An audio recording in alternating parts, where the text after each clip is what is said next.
Nick, we were talking before the show about talking to police, and don't do it. But yes. Oh, that's every expert I've ever seen on YouTube or talked to in person gives that same advice. Say nothing. If they're colorful, they'll say, shut the fuck up, right? That's the advice we always get. Right. Shut the fuck up Fridays from the Justice Brothers. I know them. Yes. Yeah. All right. But on the other hand, we've all had experiences where, you know, the cop pulls you over speeding and you're like, yes, I spilled the milk. I'm so sorry. I don't typically spill milk. I'm not a habitual milk spiller. This one exception. I made a mistake. And, you know, if you could see fit to let me off with a warning, I'm the sort of guy who deserves it. This isn't me. This is what I think police want to hear when they pull you over. I made a mistake. This isn't who I am. Can we let it slide?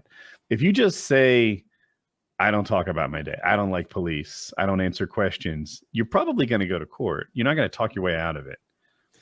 Yeah, it kind of depends on the feel you get from the cop. I've run the gamut of cop interactions.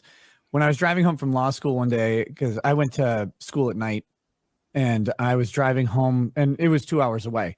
So I was getting home. It's like 1 a.m. And I was so close to my house, and the speed dropped from 65 to 55, and I just wasn't paying attention. I was dead tired, and I was probably going like 70 or something. And the guy pulls me over, and he's like, what are you doing? I'm like, dude, I just got out of law school. I'm tired. I'm sorry. Right. And he's like, yeah, it's fine. You know, I know you just missed the signs. Like, I'm like barely alive. Just my house is a mile and a half from here. Can I just please go home? To be honest, officer, this is akin to drunk driving. I'm so tired. He's like, yeah, just get out of here. I just want to make sure people are staying safe. And that was fine. Like, and you could kind of tell from his demeanor that it was okay. But so people kind of take this advice, don't talk to the cops, really, really literally. And you should. I mean, if you really want to protect yourself from a ticket, not talking to the cops is the best way to protect yourself. But what you're talking about isn't protecting yourself, right? What you're talking about is basically being candid and just asking for a little bit of mercy. And that's a way to do it. But on the other hand, I got pulled over by a really pissed off cop, and I was definitely speeding. The problem was I thought I was on a different road because I kind of spaced out. Did that thing where like you get into hypnosis, and I thought I had already exited onto the faster highway. And so I was just driving like I was on the other. So I was speeding like 10 miles over the other limit.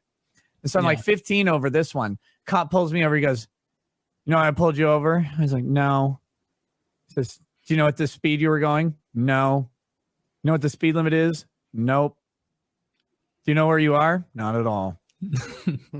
And then he gave me a warning. He's like, okay, because he couldn't actually tag my words to pin me down to a ticket. And this guy was pissed, right? Like he came up to the car. He was hot. He was angry. He's like kind of huffy. And I was like, well, I guess I just got to say no to literally everything he says.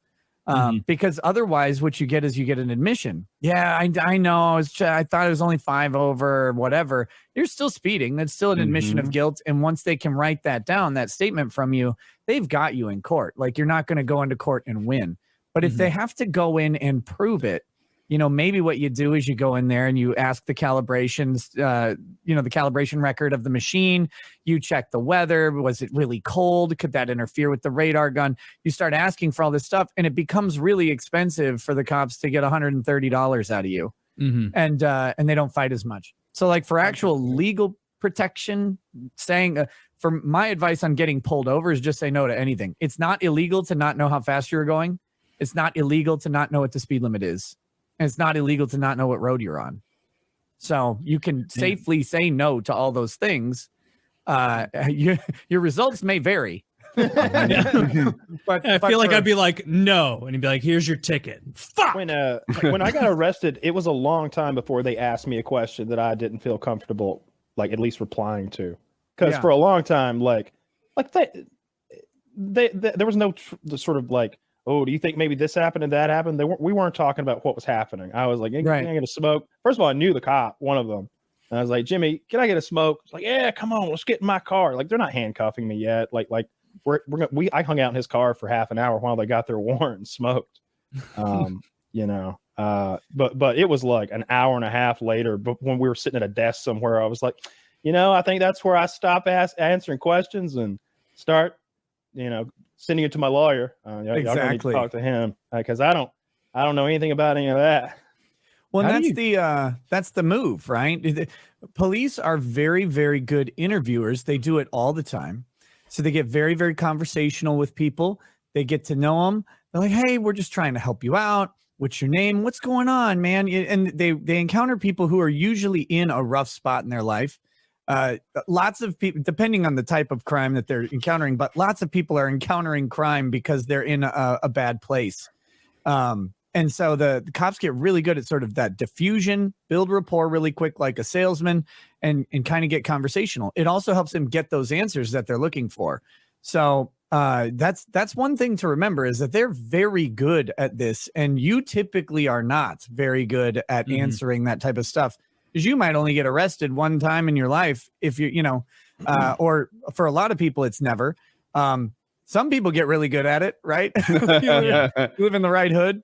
But they've got a script. Like they've done it. They do it every day. Cops and like officers of various federal agencies have always been some of the more friendly and personable people that I've met. And it's like, man, under different circumstances, I'd really like you, dude. Like that, I almost always walked away from like my dealings with cops, at least good cops, and with thinking like, seems like such a nice guy. I wish we weren't on the opposite ends of this one. I wish I knew something about those. In another world, we could have been friends. For real. Yeah. It serves their purposes really well too, because, if they're approaching someone who's in distress, they have a weapon, maybe they don't know what this person's up to, right? They don't know what they're capable of. They're coming into a situation. It's much better most of the time to lead with some kindness and be approachable rather than come in, full force jackboot. Otherwise, they might get shot or stabbed. The person might have some murder suicide intention. You never know what that person's up to. But if they can calmly approach them safely, they don't see a weapon or whatever, that's a beneficial way to do things and to keep the situation cool before whatever happens next. And they may have plans to arrest that guy in the most rough way possible. But it's always good to start off like, hey, what's going on, buddy? How you doing? What's going on with what are you doing with both of those guns? Is one not enough?